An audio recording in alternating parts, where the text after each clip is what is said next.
काळजी करू नका, हिमालय सारखा बंटी पाटील तुमच्या पाठीशी. तुम्ही काळजी करू नका. ही पहिली मॅच आहे. दुसरी मॅच जयसिंगपूर नगरपालिकेला सुद्धा आम्ही या ठिकाणी काम केलं, हे निश्चितपणे या ठिकाणी 24 नगरसेवक आहेत, त्यामुळे 24 कार्यकर्त्यांना आता उद्याच्या भविष्यकाळात मोठं व्हायची संधी त्या ठिकाणी मिळणार आहे. त्यामुळे अनेक जण आता म्हणतात तू फार शत्रुत्व घेतलंयस. मी म्हटलं शत्रुत्व घेतलं हरकत नाही. या कोल्हापुरातली जनता जोपर्यंत बंटी पाटलाच्या पाठीशी आहे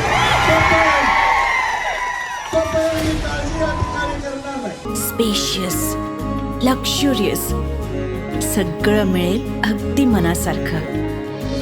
बटू बिल्डर्स यांचा नवीन गृहप्रकल्प गृहलक्ष्मी रचना. ही येणारी निवडणूक मी म्हणलं तसं अत्यंत शिरोळ तालुक्याच्या दृष्टीने महत्वाचे आहे.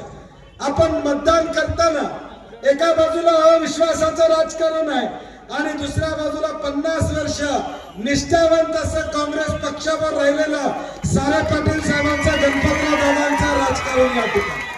आता जनतेने या शिरोळ तालुक्यातला निर्णय घेणं अपेक्षित आहे. महाराष्ट्रातली जनता तुमच्याकडे बघते.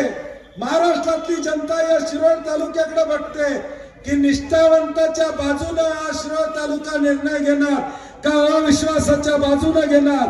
आपण ताकदीनं येणाऱ्या 20 तारखेला गणपतराव दादांसारख्या निष्ठावंताच्या पाठीशी राहावा ही विनंती करण्यासाठी मी या ठिकाणी आलेलो आहे. परवा मागच्या आठवड्यात कुरुंदवाडला सभा झाली. कुरुंदवाडची सभा पण लाईव्ह होती, म्हणजे जोरात होता करंट. दादा तुम्ही याच्या आधी मी सांगितलं करंट एवढा आहे की झटका आता कुठं बसायचं तिथं बसणार या सभेचा. तुम्ही काळजी करू नका. एक संयमी नेतृत्व, एक सुसंस्कृत नेतृत्व, आपल्याला भेटणारं नेतृत्व, कधी फोन केला तर या ठिकाणी काम करणारं नेतृत्व आणि सुदैवानं दादांचे कुठले भाऊ काय बाकीचं बोलणार नाही. मनोज जरांगे पाटलांसारखा आमचा एक तरुण सहकारी अंतरवाली सराटीमध्ये या ठिकाणी मराठा आरक्षणाला बसला. त्या ठिकाणी गोळीबार लाठीबार करायचं काम कुणी केलं? कुणी केलं? या सगळ्या गोष्टी या महाराष्ट्रामध्ये गेल्या 3 वर्षामध्ये भाजपच्या माध्यमातून समाजामध्ये धुळी करण्याचं काम त्या ठिकाणी केलं. आज भाजपच्या लोकांची भाषणं ऐका, समाजामध्ये धुळी करण्याचं काम करतायत. रोजगाराबद्दल बोलत नाहीत, शेतकऱ्याबद्दल बोलत नाहीत, दूध उत्पादकाबद्दल बोलत नाहीत, महिलांच्या सन्मानाबद्दल या ठिकाणी बोलत नाहीत. फक्त समाजामध्ये तेढ कसा करतायत, जाती जातीमध्ये भांडणं कशी लावता येईल हा एकमेव अजेंडा या भाजपचा, शिंदे गटाचा, अजित पवार गटाचा या महाराष्ट्राने या ठिकाणी पाहिलेला आहे. मान खाली घालावी अशी अवस्था गेल्या 3 वर्षामध्ये या महाराष्ट्राची देशामध्ये या ठिकाणी झालेली आहे. आज देशामध्ये फिरत असताना लोक विचारतात मागचा महाराष्ट्र एक सुखसंपन्न महाराष्ट्र होता. स्वर्गीय यशवंतराव चव्हाण साहेबांनी या महाराष्ट्राचा मंगल कलश आणला. तो महाराष्ट्र कुठं आहे? आणि आजच्या महाराष्ट्राची अवस्था बघितली तर अनेकांच्या डोळ्यामध्ये अश्रू येतात. हाच का तो महाराष्ट्र जो महाराष्ट्र या ठिकाणी अनेक हुतात्म्यांनी या ठिकाणी घडवला, अनेक स्वातंत्र्य सैनिकांनी या ठिकाणी या देशाला स्वातंत्र्य मिळवत असताना या महाराष्ट्रातल्या भूमीतून स्वातंत्र्याचा लढा या ठिकाणी नेला. तोच हा महाराष्ट्र आहे का अशी शंका येण्याप्रत वाईट काम या भाजपने या शिवसेनेच्या काळामध्ये झालेलं आपल्याला दिसतंय. दादा अनेक जण आता म्हणतात तू फार शत्रुत्व घेतलंयस. मी म्हटलं शत्रुत्व घेतलं हरकत नाही.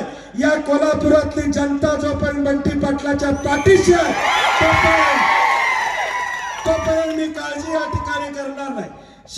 मला वाटतं आता सगळ्यांचा उत्साह बघितल्यानंतर 20 तारीख कधी येते वाट बघायला लागली. 20 तारीख कधी येते ही वाट बघायला लागले. वाट बघून सगळ्यांची इच्छा आहे की आता घुमीव की फिरू.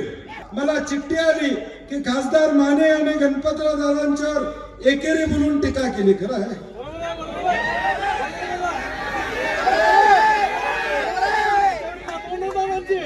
मला आश्चर्य वाटते, कारण की आज गणपतराव दादांसारखे ज्येष्ठ, मी सुद्धा जिल्ह्याचा नेता असलो तरी दादा म्हणून त्यांना हाक मारतो, त्यांच्या वयाचा सन्मान ठेवतो.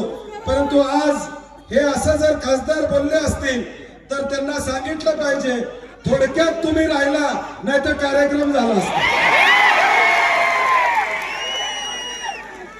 त्यामुळे त्यांनाही माझी विनंती आहे की फार लक्ष इकडे देऊ नका.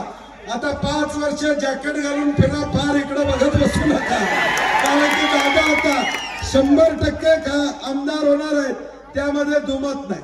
विशेष करून वडार समाजाच्या लोकांना सांगायचं की आपल्या खनीचा प्रश्न असू दे, आपल्या अडी अडचणी असू दे, त्या सगळ्या अडी अडचणीला तुम्ही काळजी करू नका.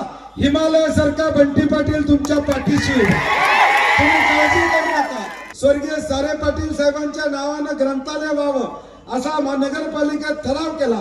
10 वर्ष झालं तो ठरावाची अंमलबजावणी झाली नाही. दादा काय हरकत नाही, तुम्ही आमदार होऊन तिची अंमलबजावणी व्हायची. ही पहिली मॅच आहे. दुसरी मॅच जयसिंगपूर नगरपालिकेला सुद्धा आम्ही या ठिकाणी काम केलं हे निश्चितपणे या ठिकाणी 24 नगरसेवक आहेत.